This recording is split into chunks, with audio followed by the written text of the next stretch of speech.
Je passe Bonjour à sur tous. Bonjour. Bonjour à tous. On est ravis de pouvoir vous accueillir pour ce webinaire dédié à la partage de la valeur, une obligation pour les TPE et les PME de demain. Alors, pour réaliser ce webinaire, je suis accompagnée de deux experts du sujet.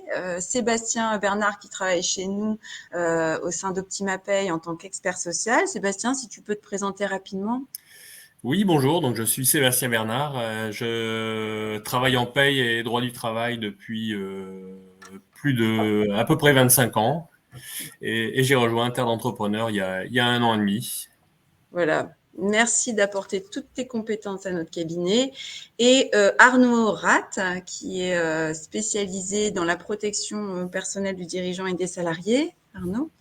Bonjour, donc Arnaud Rad, voilà, je suis gérant d'une structure qui s'appelle La Protection Sociale, donc qui est spécialisée voilà, dans le conseil en couverture sociale, tout ce qui peut être stratégie de rémunération notamment, tout ce qui peut être audit de retraite et en courtage en assurance de personnes, tout ce qui est mutuelle, prévoyance, retraite et épargne.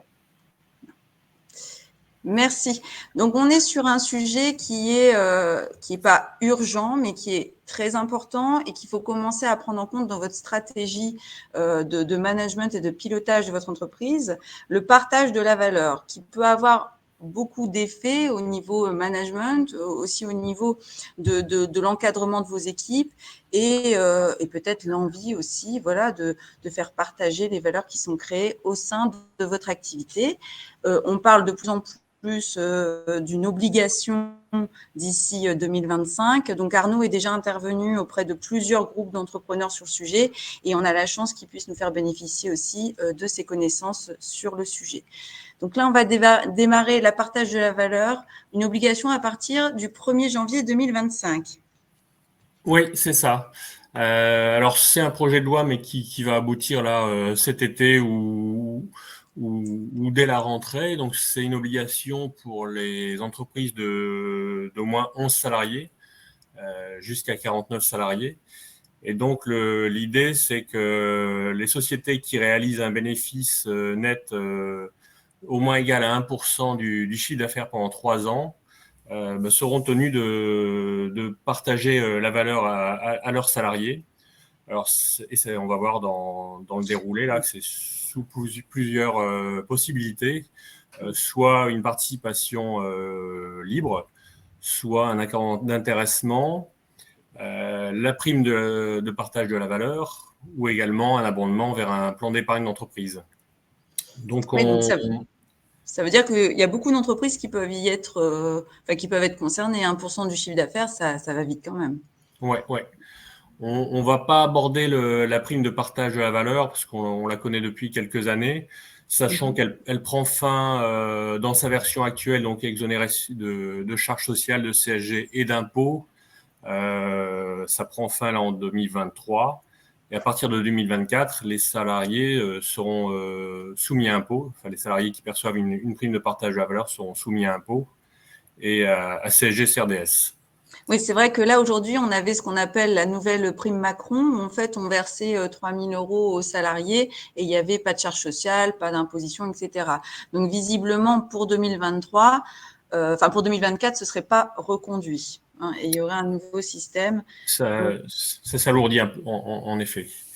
Et donc, c'est pour ça qu'aujourd'hui, on vient vous parler de l'abondement qui peut découler de versements, d'abord de versements volontaires des salariés et d'un accord d'abondement de l'entreprise, ou alors la mise en place d'un contrat d'intéressement, ou encore d'un accord de participation. Et on verra que ces sommes sont versées soit sur un plan d'épargne entreprise, un plan d'épargne inter-entreprise ou un plan d'épargne de retraite collectif.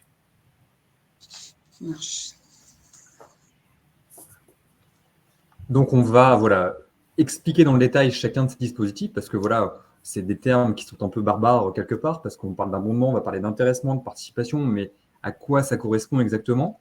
Alors la première chose, juste pour montrer une idée des montants que ça peut engendrer, on va voir que les montants peuvent être très importants au final. Concrètement, un bénéficiaire peut avoir jusque 76 545 € d'épargne salariale défiscalisée. Alors ça se répartit différemment selon le type de support. Sur l'abondement, sur le PE, on peut avoir jusque 3 500 €, sur le PERCO jusque 7 000 €, sur l'intéressement jusque quasiment 33 000 €, et de manière identique sur la participation. On va voir que tout ça va être borné avec des plafonds, avec des conditions qui seront différentes, mais en tout cas, voilà, on voit que, en tout cas, on peut monter sur des montants qui sont très importants. Oui, donc on peut arrondir la rémunération de certains salariés de manière significative. De toute façon, ça va devenir collectif. Si on le fait pour l'un, on le fait pour tout le monde, il me semble. Exactement. Alors, on verra qu'il y a des nuances sur l'aspect collectif. En tout cas, on peut faire quelques différences selon des critères de rémunération, différentes choses, mais voilà, c'est vraiment le critère collectif qui est prépondérant. Alors, le PE. Alors, le PE, ce qu'il faut bien avoir en tête, que c'est une coquille. En fait, à partir du moment où on va mettre en place quelque chose, que ce soit un plan d'intéressement, de la participation ou en l'occurrence de l'abondement, il faut qu'on ait ce qu'on appelle un réceptacle. Et ce réceptacle, ça va être soit le PE, soit le PERCO. Alors, par rapport à avant, on peut mettre l'un ou l'autre de manière dissociée, sans avoir l'obligation de mettre en place les deux. Mais on va voir qu'entre les deux produits, on va avoir des différences. Le PE, c'est un dispositif d'épargne d'entreprise qui va être bloqué pendant 5 ans et qui va être mis en place pour l'ensemble des collaborateurs. Quand on dit que c'est un dispositif d'épargne d'entreprise, c'est-à-dire qu'à l'image de ce qu'on peut avoir en compte bancaire, on va mettre en place pour ses salariés un dispositif, une coquille dans laquelle on va pouvoir mettre des sommes d'argent.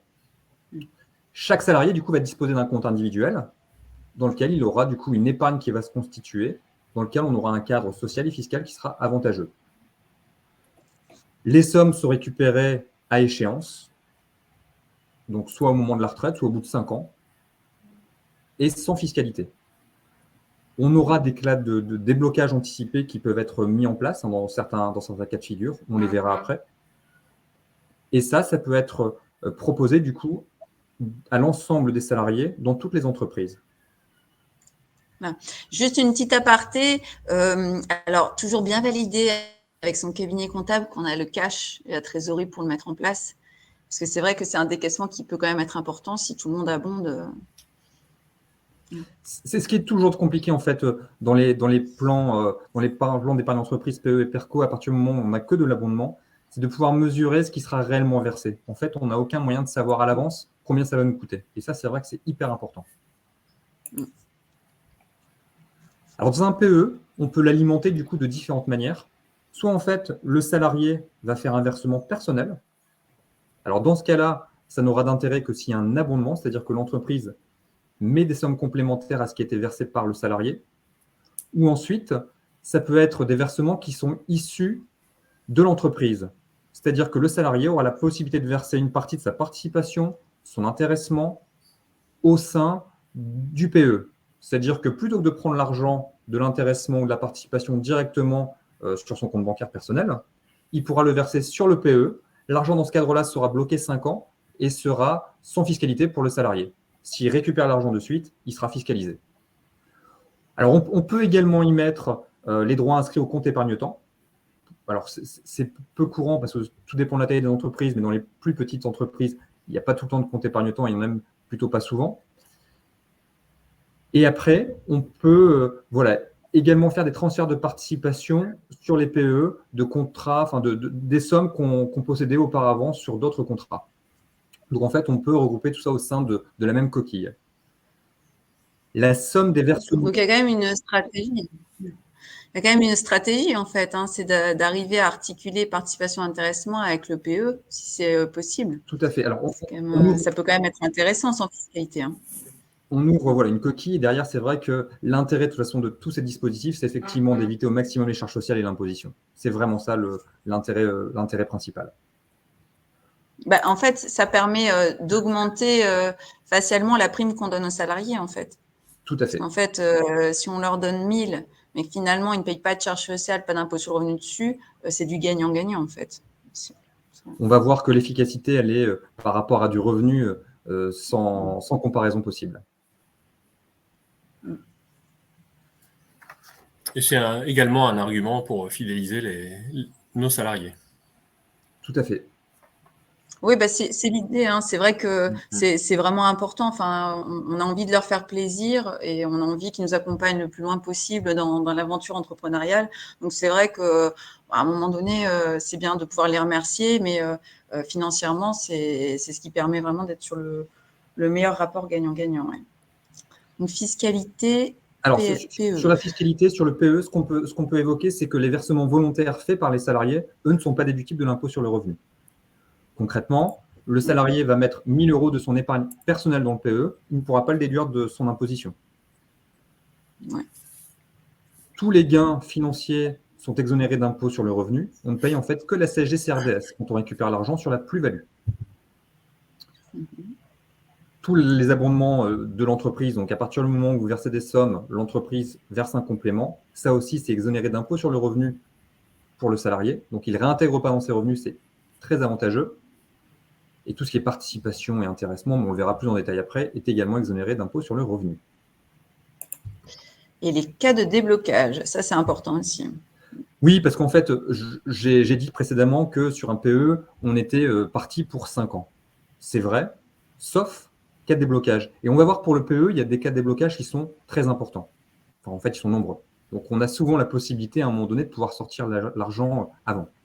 Alors, il y a déjà tous les cas de rupture du contrat de travail. Si un salarié quitte l'entreprise, il peut récupérer les sommes à tout moment.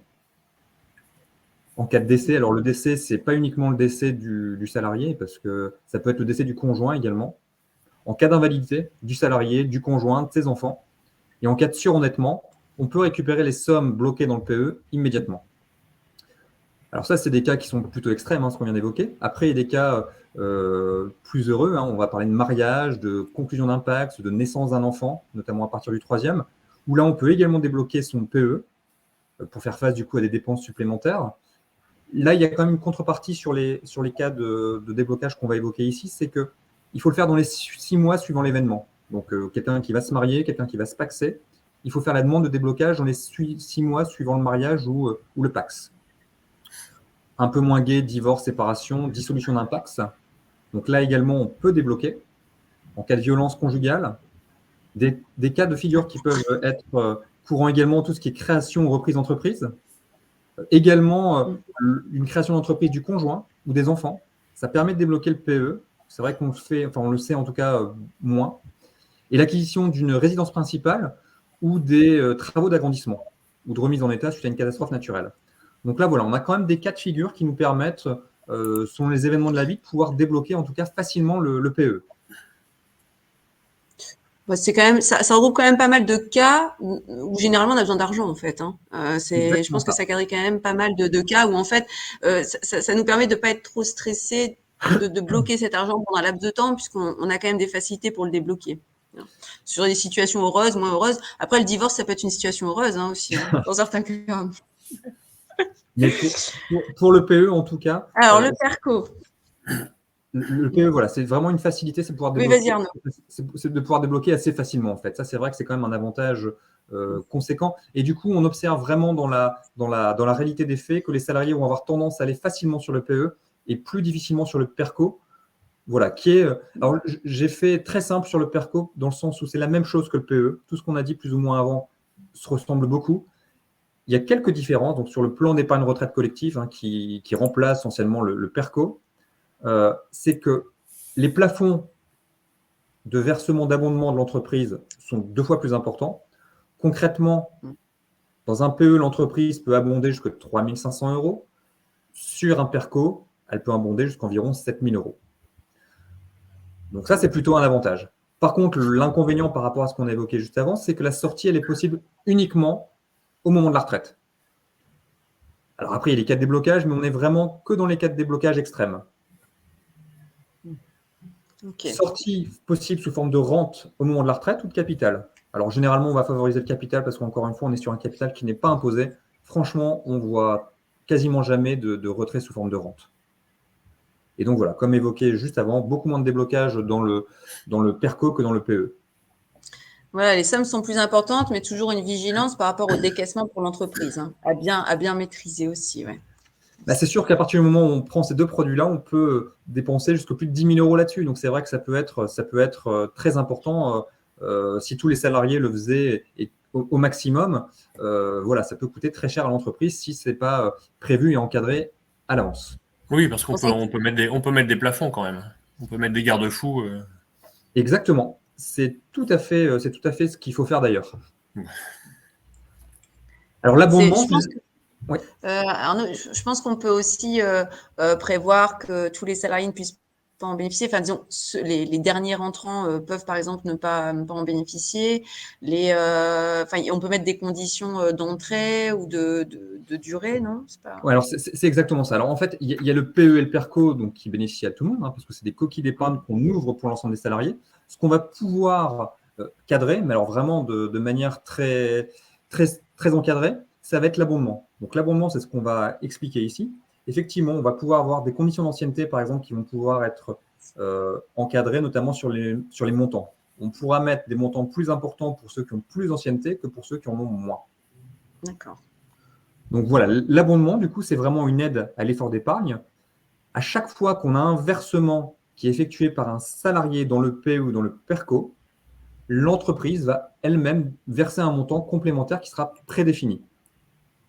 Concrètement, on ouvre un PE et un PERCO, l'entreprise a ou pas un plan d'intéressement, un plan de participation, et elle va, à chaque fois que de l'argent va rentrer sur ces supports, rajouter un complément de somme qui sera défiscalisé. Qu'elle choisit, en fait. Exactement. On va alors choisir, on va mettre des montants maximum, et après, en fonction que les salariés verseront ou pas des sommes sur le PO ou sur le PERCO, on versera ou pas de l'abondement. Concrètement, si les salariés prennent la participation, l'intéressement et ne font pas de versement volontaire, et qui prennent la participation et l'intéressement directement à titre personnel sans les mettre sur un PE, sur un PERCO, il n'y aura jamais d'abondement. L'abondement n'est versé qu'à partir du moment où on met l'intéressement et la participation sur le PE ou sur le PERCO, ou à condition que l'on fasse des versements volontaires. On peut changer les règles d'abondement tant qu'aucun versement n'a été effectué sur l'année en cours. Concrètement, on est en juin, personne n'a effectué de versement sur le PE ou sur le PERCO, les primes de participation et d'intéressement n'ont pas été débloquées, on peut, encore une fois, changer les règles de l'année. Sur l'abondement, on va avoir 3 méthodes. Soit en fait, on va avoir un abondement qui va être uniforme. Les bénéficiaires perçoivent tous la même chose en fonction de la somme qui a été versée. On va par exemple dire que l'abondement sera de 100%. Concrètement, le salarié fait un versement volontaire ou verse une prime d'intéressement de 1 000 € sur son PE ou sur son PERCO. L'entreprise versera 1 000 € complémentaires. On peut le plafonner. On peut dire, voilà, moi je verse un abondement de 100% et c'est plafonné à 1 000 €. C'est l'exemple qui est ici. Le salarié verse 1 500 € dans son PE. Il y a un abondement qui sera versé de 1 000 € complémentaires parce que même si c'est 100%, c'est plafonné à 1 000 €. On ne peut jamais aller au-dessus. Donc, la première borne que l'on peut mettre, c'est une borne de montant. On peut dire, de toute façon, on ne dépasse jamais tel montant. On peut ensuite faire des règles d'abondement par tranche de versement dégressive. Alors, pourquoi dégressive? Parce qu'en fait, on va favoriser ceux qui ont le moins de capacité financière plutôt que de faire l'inverse. En gros, on ne peut pas dire, voilà, sur les 5 000 premiers euros que vous allez verser, on va mettre 20% d'abondement, et ceux qui mettront plus de 5 000 €, on va verser à 300%. Ça, ce n'est pas possible. Par contre, on peut avoir un abondement qui va être dégressif. C'est-à-dire qu'au démarrage, on peut mettre sur les 1 000 premiers euros 200% d'abondement, et puis après 100% d'abondement sur les sommes entre 1 000 et 2 000 € qui seraient versées sur le compte. C'est l'exemple qui est ici. En l'occurrence, le salarié verse 2 000 € dans son PE, l'entreprise abondera 3 000 €, 1 000 € pour la première tranche et 2 000 € pour la première tranche et 1 000 € pour la deuxième tranche, soit au total 3 000 € d'abondement brut, versé pour 2 000 € au global. Moi, la règle d'abondement que je préfère là-dessus, c'est celle par rapport à l'ancienneté. C'est-à-dire qu'on a un taux fixe, mais l'idée, c'est de fidéliser ses collaborateurs. Donc, l'idée de fidéliser les collaborateurs, c'est de dire, plus j'ai des collaborateurs qui ont d'ancienneté, plus on donnera un abondement au niveau de l'entreprise qui sera important. Par exemple, mes salariés qui ont moins d'un an d'ancienneté, je plafonne l'abondement, par exemple, à 1 000 €. Ceux qui ont entre 1 an et 3 ans d'ancienneté, je le mets à 2 000 €, et ceux qui ont plus de 3 ans d'ancienneté, je mets un plafond légal. Donc le plafond légal, c'est 3 519 € aujourd'hui. Et du coup, ça nous permet d'avoir une règle qui soit juste et de dire, plus j'ai un salarié qui est fidèle à l'entreprise et qui reste dans l'entreprise, plus je lui permets d'avoir des sommes importantes versées par l'entreprise au titre de l'abondement. Et ça, je trouve que c'est quelque chose qui est plutôt très judicieux. D'accord. Donc là, toujours au niveau de la fiscalité. Toujours pareil, sur l'abondement, pas de fiscalité. Chose importante, on peut mettre une règle d'ancienneté quand même sur les collaborateurs que je n'ai pas spécifié avant, qui est de 3 mois minimum. Donc, pour qu'un collaborateur puisse en bénéficier, on peut mettre une règle de 3 mois, il faut le faire systématiquement. Ça voudrait dire que sinon, vous avez quelqu'un qui rentre, qui est en période d'essai, qui n'est plus dans l'entreprise au bout d'un mois, il pourra en bénéficier si vous ne mettez pas cette condition d'au moins des 3 mois. Mais on ne peut pas aller au-delà. Vaut mieux le mettre, effectivement. Ça, je pense qu'on l'avait déjà évoqué, les plafonds. Oui, c'est les plafonds. Hein. Donc, on a évoqué 300% maximum, limité à 3 500 € en 2023 pour le PE, et toujours 300% maximum d'abondement sur le PERCO, avec un plafond maximum de 7 038 €, ce qui fait qu'on peut aller jusqu'à plus de 10 500 € sur les deux supports. Petite spécificité quand même sur le PERCO, on peut mettre un abondement unilatéral. C'est-à-dire que le chef d'entreprise, même si le salarié ne fait pas de versement, peut décider de mettre un abondement à l'ensemble de ses salariés qui est de 879 € maximum.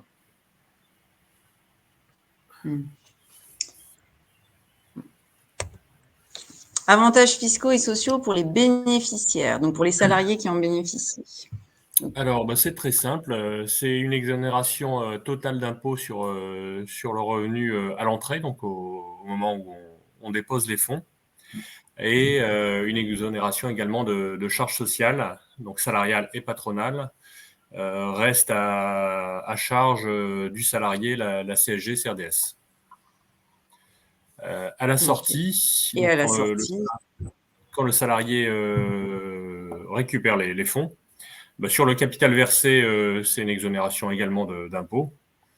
Et il y aura uniquement des prélèvements sociaux sur les plus-values au taux de 17,20%. Okay. Et la CSG ne nous oublie pas, en fait. Hein. Non, toujours présente. Toujours, partout. Hein. Alors, l'intéressement. Alors, l'intéressement, qu'est-ce que c'est ? Ça va être soit un accord d'entreprise fait avec le CSE ou une décision unilatérale.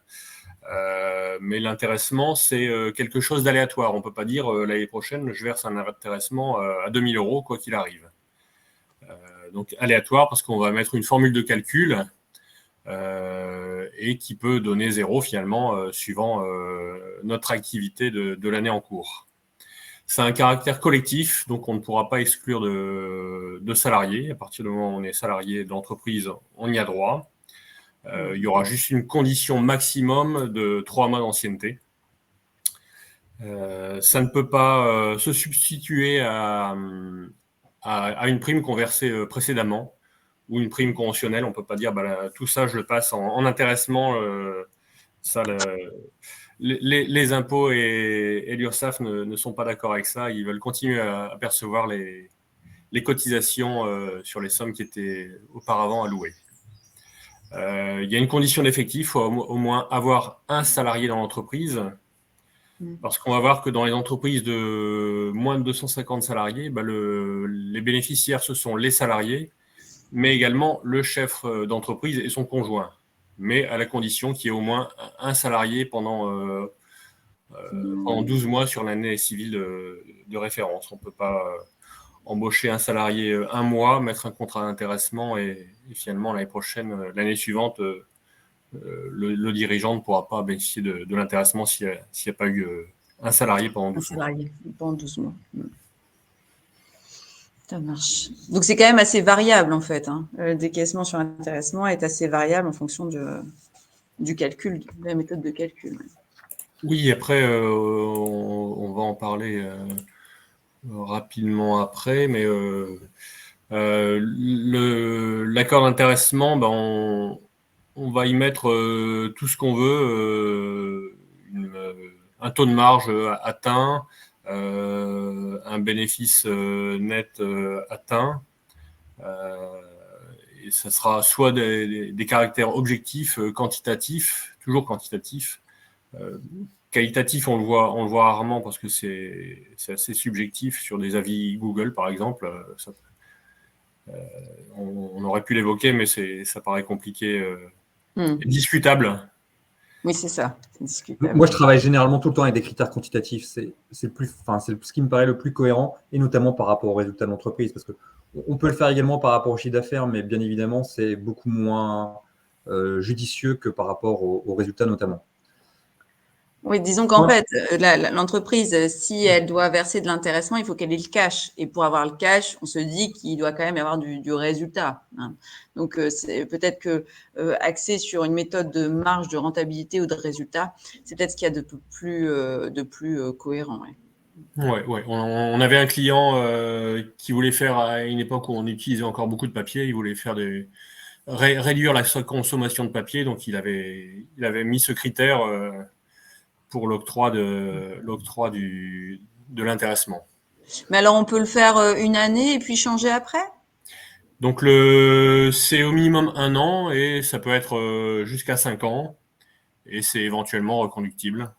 D'accord, mais on peut changer les conditions, enfin les objectifs en fait. Au départ, on fait un contrat d'1 an, 3 ans peut-être. Et au bout de ces 3 ans, on peut changer les objectifs. Mais si on a fait un accord d'1 an, chaque année, il faudra le re-signer et on pourra chaque année modifier les conditions. Alors, c'est nouveau, hein, c'est vrai, parce que jusqu'à très peu, c'est 3 ans minimum en fait pour l'accord d'intéressement. C'est pareil, ça a été modifié il y a 2 ans. Et aujourd'hui, effectivement, on peut descendre à 1 an. Et normalement, c'est un accord de renouvellement tacite en fait. Hein. Si on ne fait rien, ça se reconduit dans les mêmes conditions. Ouais, donc, il faut faire attention. Bien Exactement. Et point important que je n'ai pas évoqué quand même sur le PE Perco et qui est pareil également sur l'intéressement, le chef d'entreprise, en règle générale, peut en bénéficier, en tout cas dans les petites structures, y compris son conjoint, toujours à la condition d'avoir au moins un salarié.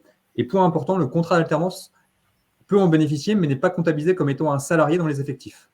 C'est-à-dire que quelqu'un qui n'aurait qu'un contrat d'alternance ne peut pas mettre en place un PE Perco et en tout cas en bénéficier lui en tant que gérant.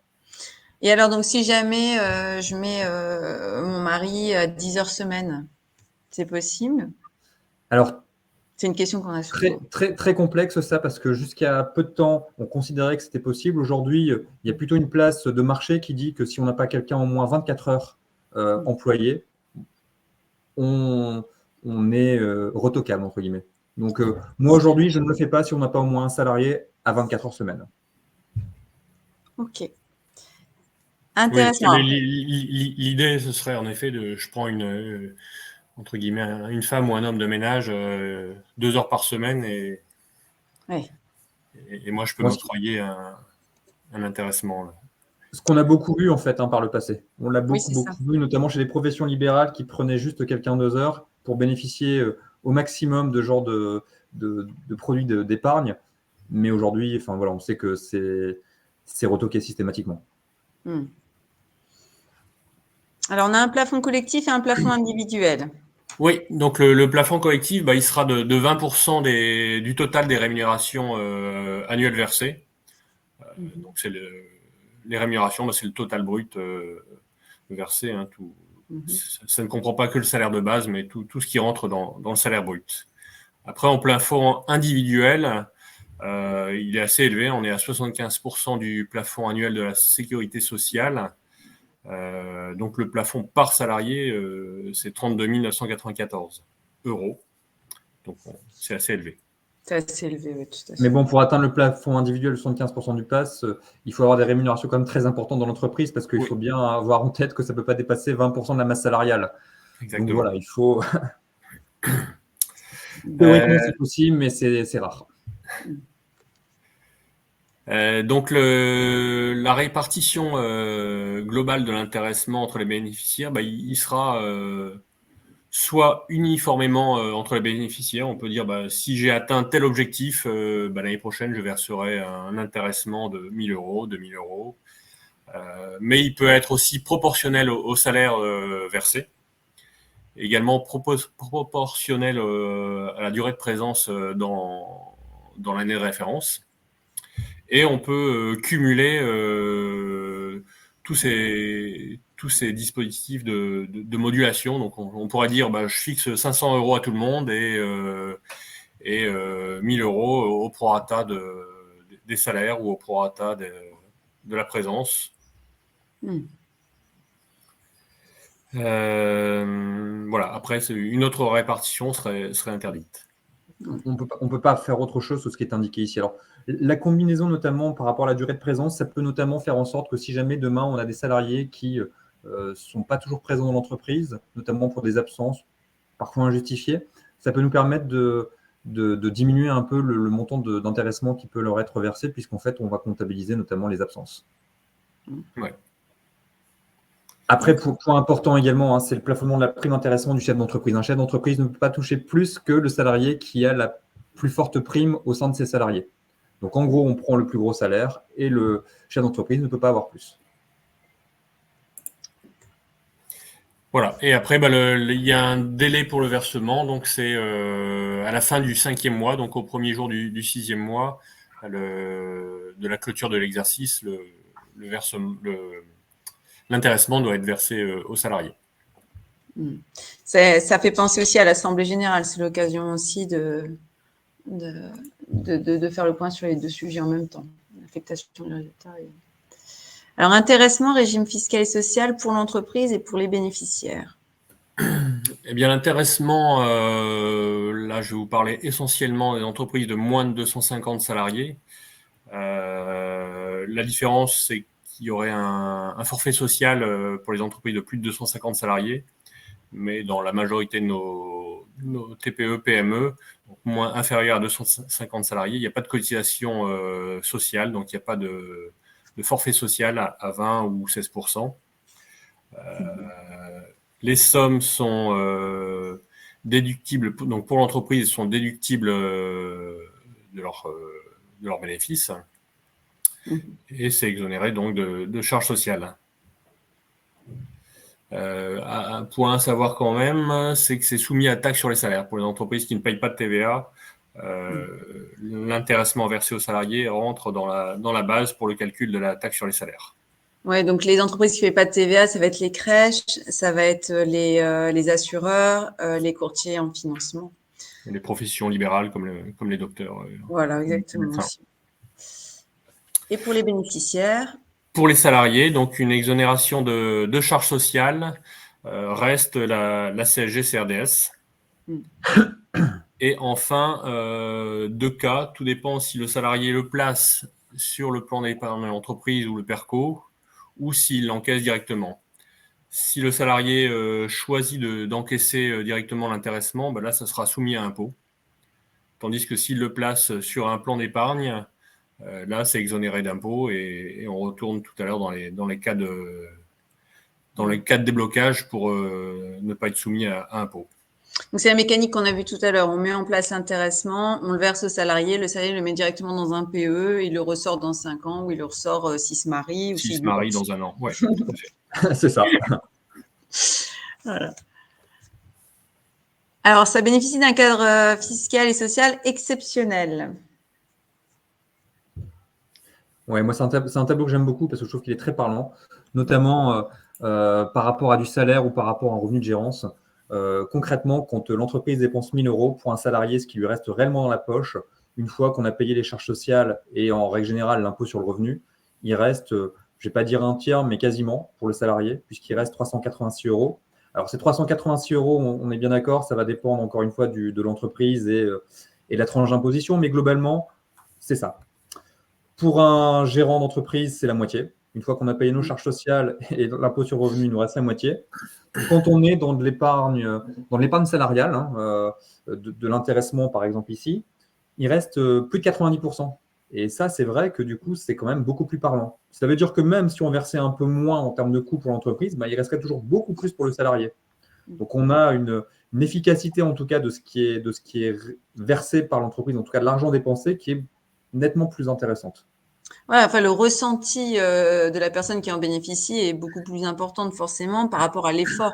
L'effort employeur se ressent beaucoup plus chez le salarié, en fait. L'impact est beaucoup Alors, c'est vrai, tout ça c'est vrai, sauf que parfois dans les entreprises, les salariés ne le comprennent pas forcément Et le fait que ça soit bloqué, c'est parfois quelque chose qui les dérange. Mais en tout cas, en termes d'efficacité, s'ils le comprennent et s'ils ont bien intégré cet intérêt, notamment fiscal et social, c'est nettement plus avantageux. Alors, la mise en place. Donc sur la mise en place, elle est mise en place soit par un accord d'entreprise entre le dirigeant, le chef d'entreprise et le CSE s'il existe, ou alors par décision unilatérale de l'employeur, ce qu'on va trouver assez fréquemment. Donc cet accord, il est écrit et il fixe les modalités de calcul, toutes les règles dont on a parlé précédemment, les règles de répartition, de calcul et les plafonds éventuellement. On l'a dit, donc c'est un contrat ou une décision comprise entre 1 an et 5 ans. Donc, je disais, il y a un formalisme à respecter, et donc parce que cet accord ou cette DUE, on la dépose sur la DDETS, donc c'est anciennement la directe, la direction du travail, pour vérifier le formalisme et si on n'a pas mis de choses interdites par rapport à tout ce qu'on vient de dire. Voilà. Au mode de calcul, oui. Après, on a des modèles nous, qui nous permettent déjà de cadrer les choses assez facilement. Après, si on a des choses vraiment un peu plus exotiques, là, c'est plus compliqué. Et là, effectivement, il faut le faire valider par l'anciennement la directe et des DETS aujourd'hui. Voilà, donc pour les délais, il faut savoir qu'on doit conclure l'accord avant la moitié de la période annuelle à laquelle on se réfère. Donc pour un bilan au 31 décembre, on doit avoir conclu l'accord avant le 30 juin, et le déposer dans les 15 jours. Donc, ça veut dire que je clôture au 31 décembre 2023. Bon, il faut que j'ai encore 3 jours pour le faire, là. C'est ça? Exactement. Oui. C'est compliqué. Bon, on en avait déjà parlé, mais principe de non-substitution, on ne peut pas remplacer une prime qui était soumise à charge auparavant. Mince. Alors maintenant, on peut passer à la participation. Alors, la participation, on va être beaucoup plus rapide sur le principe. On va dire que c'est à peu près la même chose que ce qu'on a évoqué sur l'intéressement. À une différence de taille près, c'est pour les entreprises de plus de 50 salariés sur 5 années consécutives, c'est obligatoire. Donc, c'est un versement qui est fait une fois par an. Tous les salariés sont concernés. Alors, une fois par an, parce que sur l'intéressement, on peut le verser trimestriellement si on le souhaite. Les bénéficiaires, donc dans les entreprises de plus de 50 salariés, c'est tous les salariés de l'entreprise, encore une fois. On peut mettre une condition d'ancienneté toujours de 3 mois maximum, et c'est calculé sur l'exercice en cours et les 12 mois qui précèdent. Pour les entreprises de moins de 50 salariés, c'est facultatif. Et par contre, les chefs d'entreprise, profession libérale, etc., peuvent en bénéficier de la même manière que les salariés. Alors en fait, il y a une méthode de calcul qu'on va voir juste après qui va être obligatoire et qui est imposée en fait sur la participation. On aura toujours la logique d'avoir un plafond qui est collectif et un plafond individuel. On va retrouver le même plafond individuel que pour l'intéressement, avec les fameux 75% du PAS qui représentent 33 000 € au titre de 2023. Le plafond collectif, ça ne peut pas représenter plus de 50% du bénéfice, ce qui est très important. Et encore une fois, c'est quelque chose qui est uniforme entre les salariés. On peut le faire de manière proportionnelle au salaire brut et proportionnelle à la durée de présence, comme on l'a vu précédemment pour l'intéressement. Est-ce qu'on peut calculer résultat net comptable retraité des remboursements d'emprunt? C'est une bonne question. C'est juste comme ça. C'est parfois le résultat de l'entreprise sert à payer les prêts. Donc, je me posais la question. En fait, il y a une méthode de calcul qui est légale. Après, globalement, ce qu'on peut juste faire, c'est avoir une méthode de calcul qui soit plus favorable à la méthode de calcul légale. Oui. Donc, voilà, on a mis la méthode de calcul ici. Maintenant, on ne va pas la détailler, mais globalement, c'est par rapport aux bénéfices. On va prendre en compte les capitaux propres de l'entreprise, les salaires de l'entreprise et calculer par rapport à la valeur ajoutée de l'entreprise. Donc, ce qui est réellement créé en termes de valeur pour l'entreprise par rapport à son cycle de production. Donc voilà, c'est une méthode de calcul qui est un peu complexe et auxquels on peut déroger dans les conditions qui sont indiquées ici, toujours par rapport aux bénéfices nets comptables. Ça marche. L'idée, c'est juste de dire que autant sur l'intéressement, on a une souplesse, en tout cas dans les méthodes de calcul et dans ce que l'on peut proposer, autant la participation elle est obligatoire pour les entreprises de plus de 50 salariés, et on a une méthode de calcul qui est gravée dans le marbre, sur laquelle on ne peut pas déroger si facilement, et du coup qui est beaucoup plus complexe. C'est vrai qu'aujourd'hui, moi, dans les entreprises de moins de 50 salariés, ça ne m'arrive jamais de mettre en place un plan de participation s'il n'y a pas d'intéressement. Et 50 salariés, vous comptez comment, les alternants, les apprentis? En fait, on fait la moyenne des 5 dernières années et on compte tout le monde au prorata du temps de travail. Mais oui, après, c'est en équivalent temps plein, et en effet, les apprentis et contrats pro n'entrent pas dans l'effectif pour vérifier le seuil des salariés. Ça marche. Et alors, le régime fiscal et social pour l'entreprise et les bénéficiaires?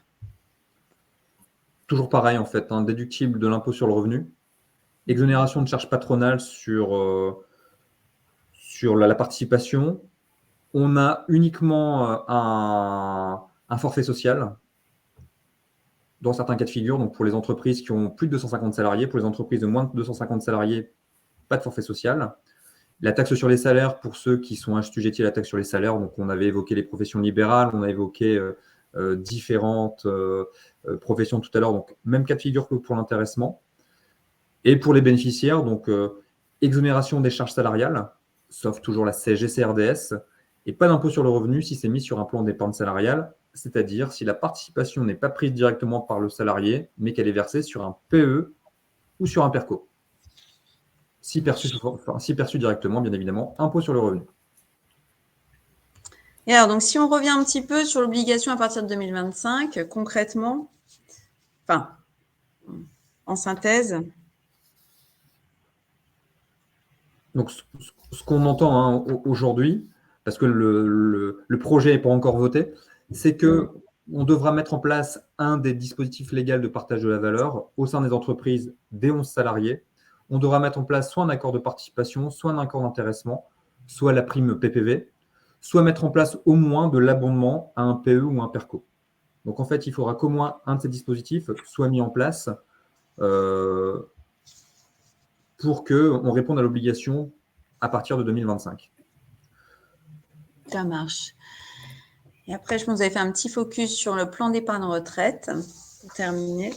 Oui, alors je vais y aller encore une fois très, très rapidement, mais ce que je voulais juste évoquer là-dessus, c'est qu'aujourd'hui, avec la loi Pacte, donc, qui a été mise en place il y a quelques temps, on a vraiment simplifié tout ce qui est lié au plan d'épargne retraite. Donc, on a une coquille en fait avec un socle commun, et après, on va distinguer les versements qui sont faits par l'entreprise et de manière individuelle par un salarié ou par un dirigeant. Et en fait, en fonction de ces versements, on va identifier l'origine du versement. Donc, on a évoqué le PERCO tout à l'heure, qui est un des dispositifs. On a évoqué le PER obligatoire, enfin, on va évoquer le PER obligatoire, et après, on a le PER individuel.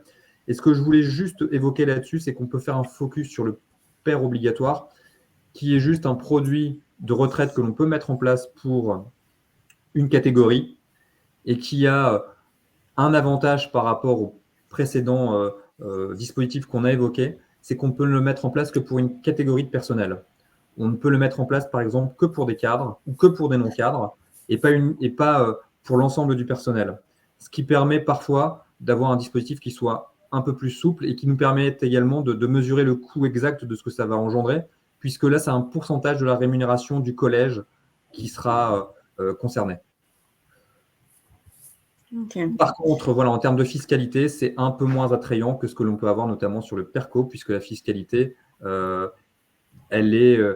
retrait, est fait uniquement sous forme de rente au moment de la retraite et sous forme de rente imposable. Donc, ce que l'on voit ici. C'est ça. Donc, voilà, le PER1, rente et capital, PERCO, rente et capital, et PEROB, rente. Uniquement sous forme de rente. C'est ça vraiment l'inconvénient du PEROB. Par contre, c'est un produit qui ne peut s'adresser qu'à une seule catégorie et pas forcément à l'ensemble du personnel. Et les cas de déblocage? Voilà, on avait évoqué les cas de déblocage du PE tout à l'heure. Les cas de déblocage du PER sont les mêmes pour tous les produits. La seule chose, du coup, c'est que c'est beaucoup plus restreint que ce qu'on avait évoqué tout à l'heure. Et donc, c'est des cas vraiment plutôt graves. Décès du conjoint, invalidité du conjoint, invalidité des enfants, surendettement. Et après, tout ce qui est expiration des droits chômage, cessation d'activité, liquidation judiciaire. Et après, un cas qui est un peu différent, c'est l'achat de la résidence principale. Mais dans le cadre de l'achat de la résidence principale, hormis pour le PERCO, il y a une fiscalité. On est fiscalisé sur là, on a oublié le mariage, je pense. Il n'y a pas le mariage, il n'y a pas le divorce non plus. Il n'y a pas tout ça. Voilà. Ça marche. Et donc, toujours cette petite CSG qui nous poursuit, en fait. Voilà. Si jamais on fait un cas de déblocage anticipé, notamment sur, en cas d'invalidité ou en cas de liquidation judiciaire, par exemple, on est exonéré en fait, d'impôt sur le revenu sur les sommes qui sont retirées, qui sont récupérées, quel que soit le dispositif.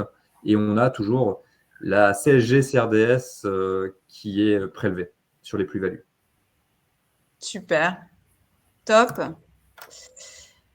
En tout cas, on vous remercie vivement d'avoir participé à ce webinaire. N'hésitez pas à directement poser vos questions à Sébastien et à Arnaud, qui sont, enfin voilà, n'hésitez vraiment pas à les appeler ou à leur poser des questions. Ils vont mettre leur numéro de téléphone et leur adresse mail dans le chat. Ce sont généralement des questions que vous avez qui sont personnels, qui parlent un peu revenus, etc. Donc, généralement, c'est pas mal d'en échanger en one-to-one, enfin, voilà, entre vous. Donc, on reste à votre entière disposition. Un grand merci. Je vous invite aussi à aller voir l'ensemble de nos webinaires sur le site Internet, sur différents sujets, RGPD, les congés payés, puisque là, c'est bientôt la période des vacances. Donc voilà, un grand merci à tous et puis à très bientôt. Merci. Merci. Merci à vous. Au revoir. Au revoir. Au revoir.